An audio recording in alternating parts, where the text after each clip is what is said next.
കേന്ദ്ര സർക്കാർ ലോകസഭയിൽ അവതരിപ്പിച്ച വഖഫ് ഭേദഗതി ബിൽ പരിപാവനമായ വഖഫ് സ്വത്തുക്കളിൽ കടന്നുകൂടുക എന്ന ലക്ഷ്യത്തെ മുൻനിർത്തിയാണെന്നും ജില്ലാ അധികാരികളിലേക്ക് സമ്പൂർണ്ണ അധികാരം വകവെച്ചു നൽകി സർക്കാരിന്റെ ഇംഗിതത്തിനനുസരിച്ച് വഖഫ് നിയമം അട്ടിമറിക്കുന്നതിനുള്ള ഗൂഢശ്രമമാണെന്നും പ്രമുഖ അഭിഭാഷകനും മുൻ ഡയറക്ടർ ജനറലുമായ അഡ്വക്കേറ്റ് എം ആസിഫ് അലി പ്രസ്താവിച്ചു. എറണാകുളം ജില്ലാ Muslim Jamaat council Aluva FBOA ഹാളിൽ സംഘടിപ്പിച്ച വഖഫ് സംരക്ഷണ സമ്മേളനം ഉദ്ഘാടനം ചെയ്ത് സംസാരിക്കുകയായിരുന്നു അദ്ദേഹം. Council president TM Ahmed Kabir അധ്യക്ഷത വഹിച്ചു. നിയമവിരുദ്ധവും വഖഫ് സങ്കല്പത്തെ അട്ടിമറിക്കുന്നതിനുമായ വഖഫ് നിയമ ഭേദഗതി ബിൽ പിൻവലിക്കണമെന്ന് സമ്മേളനം കേന്ദ്ര ഗവൺമെന്റിനോട് ആവശ്യപ്പെട്ടു.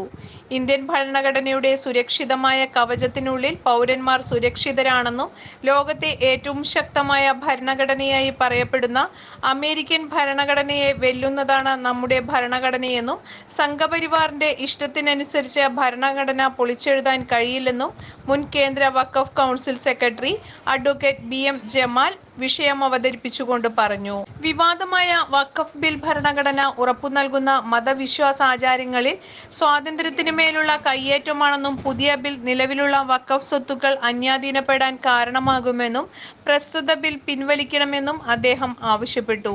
ജില്ലാ ജമാഅത്ത് ഉലമ കൗൺസിൽ കൺവീനർ ഓണംപള്ളി അബ്ദുൽ സലാം മൗലവിയുടെ പ്രാർത്ഥനയോടെ ആരംഭിച്ച സമ്മേളനത്തിൽ സെക്രട്ടറി AM പരീദ് സ്വാഗതം ആശംസിച്ചു.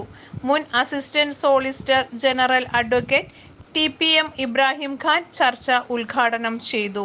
AS Kunjumuhammad, PA Basheer, PK Moidu, NVC Ahammed, PA Abdul Khader, Muhammad Babu Sait, doctor Abbas, Abubacker Farooqui, Abdul Majeed Irfani, Musthafa Baqavi, Muhammad Habeeb Moulavi, TK Abdul Salam Moulavi, MK Latheef, Nasar Muttathil, Usman Tholakkara, KM Kunjumon, Pareethupilla Karothukuzhi, PB Alikunju, Nadir Shah, advocate VK Siddique, advocate MM Alikunju, Basheer Chengamanad, Abdul Khader Thuruth, Ali കാമ്പായി, Yasar Ahammed, Seidu Kunju, Muhammad Ali Muppathadam, Abbas Parappuram, Shameer CK, advocate CH Saleem, CM Yakoob, Jalal, Aliyar, Hashim, Razak, Abdul Khader, Shaji Faizin, Abbas Muppathadam, Sathar Pukkatt, Ahammed Kunju Thottakkattukara എന്നിവർ ചർച്ചയിൽ പങ്കെടുത്തു. സ്വാഗത സംഘം ജനറൽ കൺവീനർ PM മൂസാക്കുട്ടി നന്ദി രേഖപ്പെടുത്തി. News desk, Kadungallur.